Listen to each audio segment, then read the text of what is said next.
Members welcome back to own channel stock market फंडा में। अब देखो, आप लोगों की रिक्वेस्ट पे एक और वीडियो लाया हूं यहाँ पे बिग बुल सीरीज के अंदर, जिसमें दो कंपनी है। एक कंपनी के अंदर बड़े प्लेयर्स यानी कि म्यूचुअल फंड भाई पागल हो चुके हैं। एक केमिकल सेक्टर का स्टॉक है और एक सोलर रिलेटेड है, जो मैं आपको डिटेल में एक्सप्लेन करूंगा। बट देखो, वीडियो के स्टार्टिंग में बोल देता हूं, ये कोई रिकमेंडेशन नहीं है। बिग बुल सीरीज यानी कि जहां पे म्यूचुअल फंड या एफआई होते हैं, टेक्निकल चार्ट्स में बहुत ही अच्छा बिग बुल पैटर्न फॉलो करता है।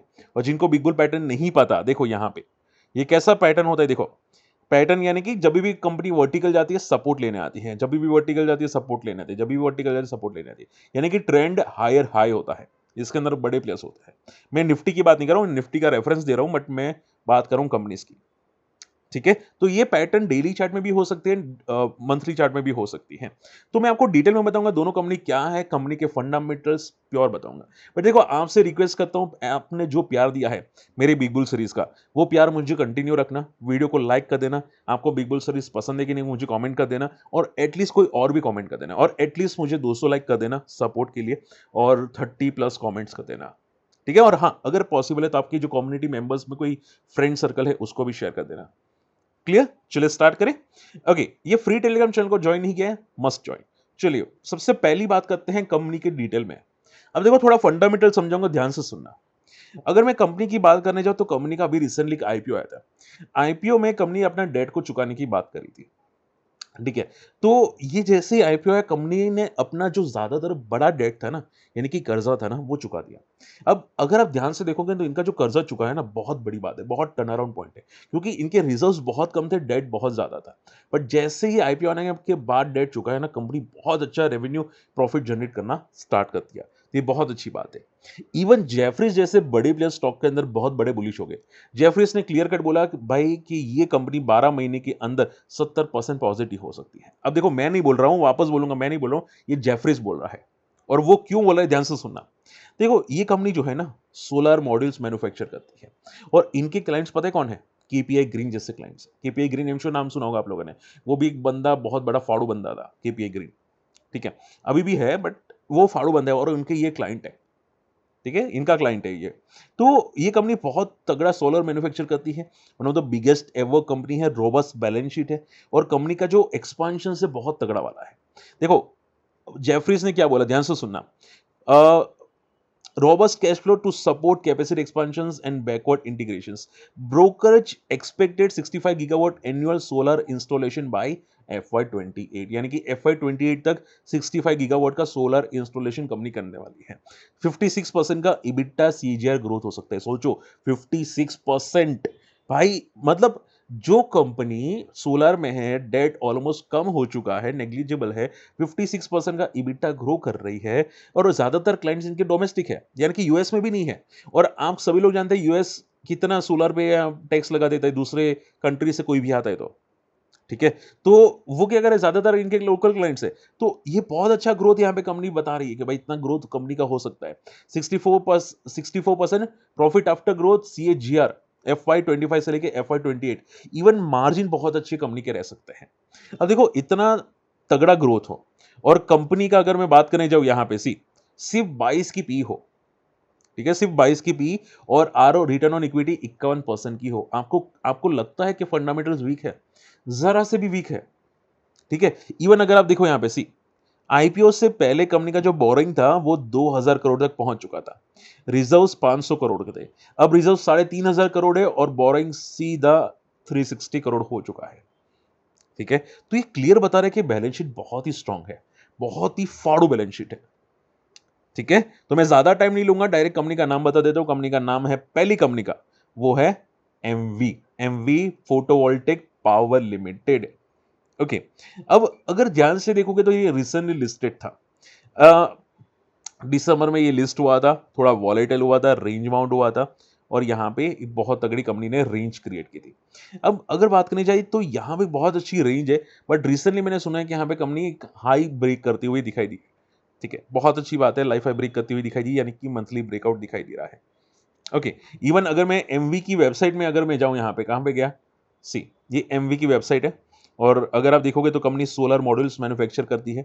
आप डेफिनेटली इनकी वेबसाइट जाके क्रॉस चेक कर सकते हैं। इनके बहुत सारे मॉड्यूल्स अच्छे वाले हैं। ठीक है, आप देखोगे यहाँ पे सेल्स, सोलर सेल्स है और ये सोलर कंपनी के मॉड्यूल्स यहाँ पे कंपनी मैन्युफैक्चर करती है। अब देखो कंपनी के जो मेजर क्लाइंट्स है, जैसे कि मैं यहाँ पे बताता हूँ, देखो ध्यान से। कंपनी बनी थी 2007 के अंदर, solar PV modules and solar cell manufacture करती है। कंपनी अगर आप देखोगे ज़्यादातर क्लाइंट्स इनके 99% इंडिया में है, ठीक है। और बड़े जो क्लाइंट्स इनके हैं वो केपीआई ग्रीन है, hero rooftop energy, hero group की कंपनी का, फिर क्लीन मैक्स, एनवीरो एनर्जी, यानी कि बहुत बड़े क्लाइंट्स हैं। एक नेगेटिव बात है जो मुझे भी दिख रही है, वो ये है कि इनका ज्यादातर जो रेवेन्यू आता है वो टॉप 10 क्लाइंट से आता है। यानी कि अगर एक क्लाइंट्स में भी प्रॉब्लम क्रिएट हुई तो डेफिनेटली इनकी बैलेंस शीट में प्रॉब्लम्स आ सकती है। बट देखो कंपनी अच्छी है, फंडामेंटली स्ट्रांग है, तो आगे जाके अच्छा ग्रो कर सकती है। देखो ऐसी कंपनी में अगर डेट बहुत ज्यादा हो ना तो ग्रो करना मुश्किल हो जाता है, बट डेट कंट्रोलेबल हो ना तो चांसेस है कि आगे जाके भी वो अच्छा ग्रो कर सकती है। क्लियर। एक दूसरी बात जो मैं आपको बताना चाहूंगा, ध्यान से देखना। देखो सी यहाँ पे अब बड़े प्लेयर्स क्या मान रहे हैं एनवीए फोटोवोल्टिक पावर के अंदर। बड़े प्लेयर्स क्लियर कट ये बोल रहे हैं कि 2026 तक तो ठीक है भाई, इसका ग्रोथ है, बट इससे और कहीं गुना इसका रेवेन्यू ग्रोथ आने वाले 3 साल में आने वाला है। सोचो, आने वाले 3 साल में और बड़ा रेवेन्यू ग्रोथ आएगा, और ये दिग्गज एनालिस्ट ने बोला, मैं भी नहीं बोल रहा हूं, बड़े प्लेयर्स बोलते हैं। बट वो आपके कान में थोड़ी आके बोलेंगे कि भाई ये बंदे का कंपनी का ग्रोथ अच्छा होने वाला है, नहीं बोलेंगे ना। आपको देखना पड़ेगा, आपको एनालिसिस करना पड़ेगा, और वो एनालिसिस कौन करेगा? मैं करूंगा, ठीक है, आप लोगों के लिए, ताकि आप लोग सीखे। समझ में ही बात है। तो इनका रेवेन्यू ग्रोथ बहुत अच्छा है। अब देखो माना ये जा रहा है कि रेवेन्यू ग्रोथ तो अच्छा होगा, बट इनके मार्जिन है वो इतने शायद अच्छे नहीं होंगे, तो प्रॉफिट तो डेफिनेटली बढ़ेगा, बट उतना नहीं जितना एक्सपेक्टेड है, ठीक है। तो अगर आप ध्यान से देखोगे तो जेफरीज ने भी यही बोला है कि इनका जो सप्लाई चेन है और डिमांड जो है वो प्राइसिंग को हर्ट कर सकता है, लोअर मार्जिन रह सकते हैं। तो ग्रोथ तो है डेफिनेटली, ठीक है। जेफरीज ने क्लियर कट बोला कि भाई कंपनी में ग्रोथ है, और कंपनी का आप देखोगे 70% की अपसाइड भी पॉसिबल है, जेफरीज ने बोला, बट कि मार्जिन इतने नहीं रह सकते। हालांकि जेफरीज का मानना यह भी है कि कंपनी 50% डिस्काउंट पे है अपने पीयर कंपैरिजन से, यानी कि जितने भी लिस्टेड हैं। स्टिल ये कंपनी बहुत ज्यादा पीटी हुई है, तो चांसेस है कि भाई इसमें दम आ सकता है, ठीक है। इवन अगर आप देखोगे अर्निंग पर शेयर, ये है अर्निंग पर शेयर, तो इनका जो अर्निंग पर शेयर है वो आगे जाके भी और अच्छा इंप्रूवमेंट हो सकता है, ठीक है। तो पहला तो undervalued company as per the Jefferies, और दूसरा ग्रोथ इससे भी अच्छा ट्रेमेंडस। तो आप मुझे बताओ स्टॉक क्यों फंडामेंटली या टेक्निकली स्ट्रांग नहीं होगा? बात समझ में आ रही है? तो इसकी वजह से फंडामेंटली टेक्निकली बहुत स्ट्रांग है एमवी फोटोवोल्टिक पावर लिमिटेड। आपको कैसी लगती है मुझे कमेंट करके बताना, ठीक है। बाकी देखो कोई रिकमेंडेशन नहीं है, मैं आपको सिखाने की कोशिश कर रहा हूं फंडामेंटल्स टेक्निकल्स, ताकि आप लोग कंपनी को प्रॉपर्ली डिटेल में स्टडी कर सके। हाँ, एक और नेगेटिव है जो मेरा फर्स्ट है आपको बताना, और वो नेगेटिव है, सुन लो ध्यान से। देखो कैश फ्लो तो definitely negative, sorry cash flow definitely positive है कंपनी का, बट एक नेगेटिव वो है कि कंपनी का प्रोमोटर का होल्डिंग है 80% का। आप देख रहे हैं 80% का, यानी कि कभी भी ओएफएस आ सकता है 15% का, ठीक है। एफआईडीआई है, दोनों है, बट थोड़ा सा स्टेक कम कर रहे हैं। यहाँ पे आप देखोगे दोनों हल्का हल्का से स्टेक कम किया है, बट यहाँ पे बहुत जल्द ऑफर फॉर सेल आ सकता है। और अगर ऑफर फॉर सेल आता है डेफिनेटली चांसेस है कि ऑफर फॉर सेल में पब्लिक और डीआई भी इंटरेस्ट लेती है, तो चांसेस है कि इनका डीआई स्टेक बढ़ सकता है। ओके, तो ये एक बहुत अच्छी चीज है, आप रडार पे रखना चाहे रख सकते हैं। ओके, बात करते हैं सेकंड कंपनी की। मैं ज्यादा टाइम नहीं स्पेंड करूंगा, दूसरी कंपनी का नाम बता देता हूं। नाम है प्रीवी स्पेशलिटी। जी हाँ मेंबर्स, प्रीवी स्पेशलिटी। देखो प्रीवी स्पेशलिटी में अगर आप देखोगे तो एक टाइम पे ये बंदा 200 के आसपास था, आज 3000 के ऊपर ट्रेड करा है, और मंथली चार्ट में बिग बुल पैटर्न बना रहे। देखो ये पहले एक रेंज में था मंथली चार्ट में 2022 से लेके 2025, 25 के बाद बहुत अच्छा, देखो यहाँ पे देखो ये बहुत अच्छा पैटर्न बनाने की कोशिश कर रहा है, ठीक है। तो चार्ट्स क्लियर कट बता रहे हैं कि ये बंदा बहुत अच्छी मंथली चार्ट पे बिग बुल पैटर्न बना रहा है, टेक्निकल्स बहुत स्ट्रांग है इसके अंदर, ठीक है। अब ये कंपनी क्या काम करती है ध्यान से सुनना। प्रीवियस स्पेशलिटी जो है वो अरोमा केमिकल्स बनाती है। अरोमा केमिकल्स यानी कि क्या?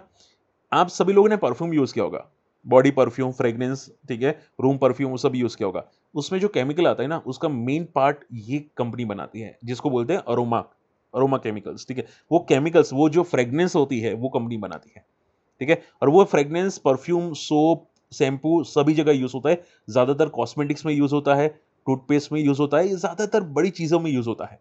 और आप सोचो कि ये सभी डेली नेसेसिटी रिक्वायरमेंट है, और इसकी डिमांड बढ़ती रहती है, ठीक है? तो इसी की वजह से जो प्रीवियस स्पेशलिटी है, उसके अगर हम लोग बात करने जाए, देखो यहाँ पे सी कंपनी का रेवेन्यू और प्रॉफिट लगातार बहुत स्ट्रांग बढ़ रहा है। देखो, कोविड के टाइम पे भी कंपनी ने लॉस नहीं किया था। हालाँकि प्रॉफिट थोड़ा डिक्लाइन हुआ था बट लॉस नहीं किया था। कंपनी प्रॉफिटेबल थी कोविड के टाइम पे भी सोचो। अभी कंपनी का रेवेन्यू 2500 करोड़ हो चुका है। हर साल कंपनी का रेवेन्यू बढ़ रहा है। देखो, मैं हमेशा बोलता हूँ कि आपको फंडामेंटली स्ट्रांग कंपनी चूज़ करनी चाहिए कि भाई शेयर मार्केट में ट्रम्प आए कि ट्रम्प की माँ आए, ट्रम्प का बाप आए, उसका सगा भाई आ जाए, मार्केट के कितना भी वॉलेटाइल कर दे, ठीक है? कितना भी वॉलेटाइल कर दे मार्केट को। बट देखो जो कंपनी में ग्रोथ है ना, ठीक है? जो बैलेंस शीट में नीट एंड क्लीन है ना, डेट कम है ना, वो कंपनी बढ़ने से कोई नहीं रोकता जनरली, ठीक है? एफआई भी सामने से आते हैं, डीआई भी सामने से आते हैं।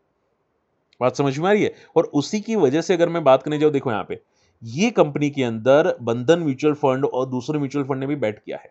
जैसे कि प्रीवियस स्पेशलिटी के अंदर एसबीआई मल्टी एसेट फंड्स ने और निपॉन ने भी यहाँ पे इसके अंदर बैट किया है। बात समझ में आ रही है? तो ये फंडामेंटली बहुत स्ट्रांग कंपनीज हैं, बड़े प्लेयर्स इसके अंदर है। डीआई ने स्टेक बहुत अच्छा बढ़ाया है कंपनी के अंदर, प्रीवियस स्पेशलिटी के अंदर। और जैसे कि मैं बोलता हूँ कि भाई फंडामेंटल्स अच्छी कंपनी चूज करो, जिसका ग्रोथ बहुत तेजी से बढ़ना चाहिए। देखो कितना ये बीच में जो कोविड के टाइम पे वो थोड़ा सा वॉलेटिल हुआ था, उसके बाद ग्रोथ देखो यहाँ पे कितना तेजी से ग्रोथ कर रहा है, वो भी इवन ऐसे मार्केट में जहां पे अभी भी वार की न्यूज है, स्टिल इसने one of the highest ever profit पेश किया है क्वार्टरली बेसिस पे, ठीक है? अगर मैं एफआईडीआई के स्टेक की बात करने जाऊं, तो डीआई ने स्टेक बहुत अच्छा बढ़ाया है यहाँ पे। Clear? So all in all previous speciality technical charts पे भी बहुत पॉजिटिव है, फंडामेंटल्स भी इसके अच्छे हैं और रिजल्ट्स भी बहुत अच्छे आते हैं। अगर आप डेट देखोगे तो डेट से ज्यादा रिजल्ट्स है कंपनी के। डेट थोड़ा सा है डेफिनेटली, बट वो कम होता हुआ दिखाई दिया पिछले 1 साल के अंदर, ठीक है? और रिजल्ट्स बहुत अच्छे बढ़ रहे हैं, 30% से इनके रिजल्ट्स काफी अच्छे ग्रो करते हुए दिखाई दिए हैं। बात समझ में आ रही है? तो ऑल इन ऑल कंपनी को स्टडी कीजिए, रडार पे रखिए अगर आपको रखना चाहते हैं तो। और अगर मैं यहां पे बात करने जाऊं, जस्ट अ सेकेंड, देखो यहाँ पे प्रीवियस स्पेशलिटी का फ्यूचर्स अगर बात करने जाए, तो बड़े प्लेयर्स क्लियर कट बोल रहे हैं कि इनका फ्यूचर्स पॉजिटिव हो सकता है। अगर देखो फ्यूचर ग्रोथ की बात करने जाओ ना, तो यहाँ पे भी बड़े प्लेयर्स काफी इंटरेस्टेड है, ठीक है, प्रीवियस स्पेशलिटी के अंदर। और इसमें भी ग्रोथ बहुत तेजी से बढ़ता हुआ दिखाई दिया है। क्लियर? तो पहले सोचो कि इनका ईपीएस जो होगा वो 77 के आसपास होगा, जो आने वाले 2 साल में 143 का ईपीएस जाने के लिए रेडी हो रहा है, ठीक है? ये मैं नहीं बात कर रहा हूं, बड़े प्लेयर्स बात कर रहे हैं। और अगर मैं यहां पे बात करने जाऊं बड़े और चीजों की, मैं इसको बैक कर देता हूं जस्ट अ सेकेंड, और थोड़ा और स्क्रॉल कर देता हूं। देखो यहाँ पे और स्क्रॉल कर देते हैं। देखो सी इसका अगर हम लोग डेट देखें, तो डेट हमको डेफिनेटली ज्यादा दिखता था, बट अगर आप देखोगे एसेट्स और लायबिलिटी पे, तो डेट काफी कम है, यानी कि डेट मैनेजेबल है, ठीक है? और अगर हम लोग और थोड़ा स्क्रॉल करने जाए नीचे, तो यहाँ पे बड़े प्लेयर्स कौन कौन से उसका भी नाम मिल जाएगा। जैसे कि मैं आपको यहाँ पे बताना चाहूंगा, देखो सी यहाँ पे ब्लैक रॉक ने 256% का स्टेक ऐड किया। सोचो ब्लैक रॉक ने, जहां पे हमारे बिग बुल पैटर्न होती है, ब्लैक रॉक कहीं ना कहीं घुस जाता है। और डायमेंशनल फंड ने भी यहाँ पे स्टेक काफी अच्छा ऐड किया है। तो बड़े प्लेयर्स इंटरेस्टेड है, ठीक है? फंडामेंटली स्ट्रांग है, बहुत सारे म्यूचुअल फंड इसके अंदर है। आप भी एक बार क्रॉस चेक करो, आपको कंपनी कैसी लगती है मुझे भी कमेंट करके बताना, ठीक है? और ये आई होप मेरी केस स्टडी आपको पसंद होगी, आपको दोनों कंपनी आपको समझ में होगी कि म्यूचुअल फंड क्यों एंटर कर रहे हैं, सेक्टर कैसा है, दोनों सेक्टर्स क्या डिमांडिंग सेक्टर है कि नहीं, और क्या ट्रम्प की वजह से हमारे सेक्टर में कोई प्रॉब्लम आएगी कि नहीं, आप मुझे कमेंट करके बताना। बाकी मुझे जो लगता है फंडामेंटल्स इतने तोड़ू फोड़ू है कि ट्रम्प आए या ट्रम्प का चाचा भी आ जाए मार्केट में, इस दोनों की कंपनी को कोई उखाड़ नहीं सकता, ठीक है? होप आज के केस स्टडी पसंद होगी, और आपको और कौन सी केस स्टडी चाहिए मुझे कमेंट करके बताना। बिग बुल सीरीज पसंद आई तो कमेंट कर देना। बाकी मिलते अगले वीडियो में, बाय।